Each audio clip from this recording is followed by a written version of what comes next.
সেটি হচ্ছে রোজা রেখে ভুল করে কিছু খেয়ে ফেললে রোজা ভাঙবে কিনা। চমৎকার প্রশ্ন, মাশাআল্লাহ। বন্ধুগণ, আসলে মানুষ প্রত্যেকে ভুলের মধ্যে আছি আমরা। বিশেষ করে রমাদানের প্রথম কয়েকটি দিন আমাদের অনেক ভুল হয়ে থাকে।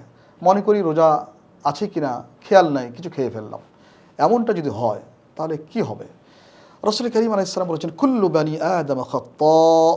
প্রত্যেক মানুষই ভুল করে থাকে। আমরা সবাই ভুল। আমাদের নাম হচ্ছে ইনসান। আরবি শব্দ ইনসান। ইনসান মানে হচ্ছে ভুল করা, ভুলে যাওয়া।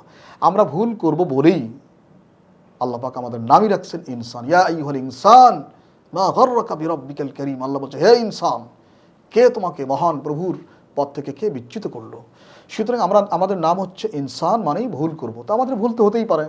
আপনি রোজা রাখছেন প্রথম 2-3 দিন তো প্রায়ই হয়ে থাকে, আমাদেরও হয়ে থাকে যে রোজা আছি, খেয়াল নাই, মনে নাই, কিছু খেয়ে ফেললাম। তাহলে রোজার কি হবে?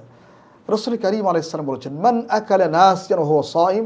যদি কোনো ব্যক্তি রোজা রেখেই ভুলে কিছু খেয়ে ফেলে তাহলে সে যেন রোজা না ভাঙে। কারণ ফাইন্নাহু রিজকুন রাযাকাহুল্লাহ।